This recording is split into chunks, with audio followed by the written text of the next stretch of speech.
हरे कृष्णा। स्कंद 8 अध्याय 1 the Manuj administrator of the universe. इस अध्याय के अंदर ये बताया गया है कि ब्रह्मा जी के एक दिन में 14 मनु होते हैं और एक मनु जो है वो 71 युगों तक उनकी आयु होती है, 71 युग की आयु होती है। तो इस अध्याय के अंदर जो पहले 4 मनु हैं उनका वर्णन है। सबसे पहले मनु जो होते हैं वो स्वयंभू मनु होते हैं। दूसरे जो होते हैं वो स्वरिचिता नाम होता है उनका, जो अग्नि के पुत्र होते हैं। तीसरे मनु जो होते हैं वो उत्तम होते हैं, जो राजा प्रियव्रत के पुत्र होते हैं। और चौथे जो होते हैं वो उत्तम के भाई होते हैं, जिनका नाम होता है तमसा। इसके अंदर से जब स्वयंभू मनु अपनी फैमिली लाइफ को रिटायर करते हैं तो कुछ शिक्षा देते हैं अपने पुत्रों को।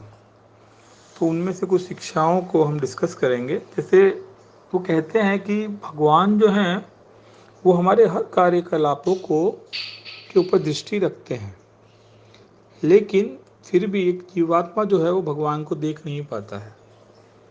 इस बात को जैसे हम कैसे समझें? हम जैसे कि जानते हैं कि भगवान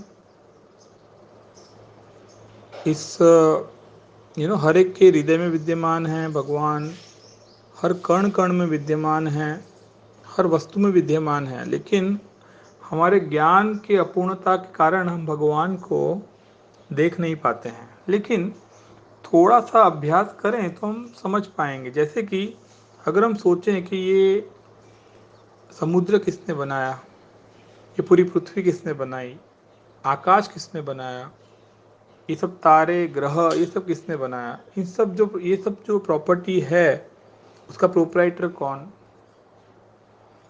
चलो, हमारे पास कोई पीस ऑफ लैंड है जिसके हम मालिक हैं, लेकिन अगर हम धीरे धीरे पीछे जाएं तो हमें समझ में आएगा कि सबसे पहले इस का मालिक था कौन, इसका सर्जक कारक कौन था। तो हम समझ पाएंगे कि भगवान हैं। ये नंबर 1। दूसरा, भगवद गीता में भगवान अर्जुन से कहते हैं चौथे अध्याय में कि मैंने ये जो भगवद गीता का ज्ञान है वो सबसे पहले विवस्वन को दिया, सूर्यदेव विवस्वन को दिया। विवस्वन ने मनु को दिया और मनु ने राजा इक्ष्वाकु को दिया। तो अर्जुन पूछते हैं कि तुम्हारी आयु तो 125 वर्ष है, जब भगवान भगवद गीता कह रहे होते हैं, और ये तो करोड़ों वर्षों से पृथ्वी विद्यमान है, तो तुम ऐसा कैसे क्लेम कर सकते हो हे कृष्णा? तो अर्जुन को भगवान कहते हैं कि मेरे और तुम्हारे अनेकों अनेक जन्म हो चुके हैं, मुझे उन तप का ज्ञान है लेकिन तुम्हें नहीं।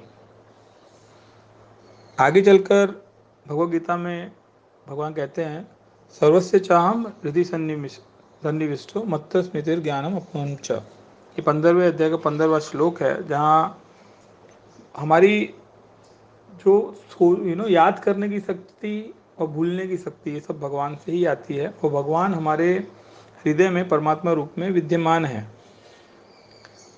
इसमें एग्जाम्पल दिया जाता है कि एक डाल पर 2 पक्षी बैठे हैं।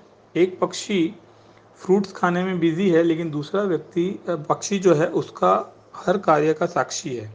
उसी प्रकार से हमारे हृदय में भगवान आत्मा है, हम जीवात्मा है, और परमात्मा भी है, भगवान भी है दूसरे पक्षी की भांति, और वो हमारे हर कार्य के साक्षी हैं।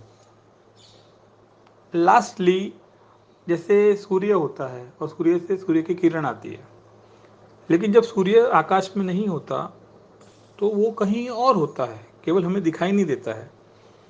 पर इसका मतलब ये तो नहीं कि सूर्य है ही नहीं। तो अल्टीमेटली हमें स्वयंभू मनु अपने पुत्र को और उनके माध्यम से हम सबको ये समझाना चाहते हैं कि भगवान हमारे कार्यकलापों को कॉन्स्टेंटली वॉच करते हैं, और अगर हम थोड़ा सा अभ्यास करें तो हम भगवान की उपस्थिति को समझ सकते हैं। दूसरा अहम मुद्दा वो उनको समझाते हैं कि ये जो आत्म साक्षात्कार का ज्ञान है, ये हम लोग क्रमशः सब समझ सकते हैं, स्टेप बाय स्टेप।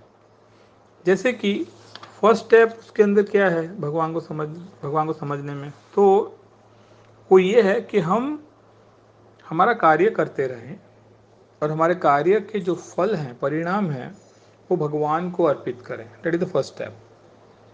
आगे चल के क्या हो जाएगा? धीरे धीरे हम जो भी कार्य कर रहे हैं वो भगवान की संतुष्टि के लिए ही करते रहें, और इस तरीके से भौतिक विषयों में जो हमारी आसक्ति है वो धीरे धीरे हमारी चली जाएगी।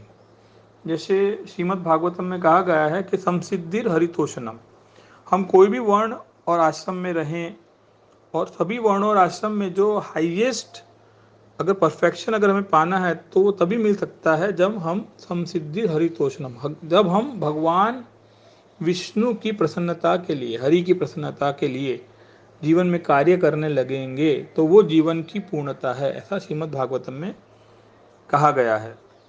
अब भगवद गीता में भी भगवान छठे अध्याय के तीसरे श्लोक में कहते हैं कि अष्टांग योग के नव साधक के लिए कर्म साधन कहलाता है। देखिए, कोई भी न्यूफाइट डिवोटी है या नव साधक है तो सबसे पहले तो उसको कर्म करना होगा। वो कोई भी कार्य भी किए बिना आइडियली नहीं बैठ सकता है।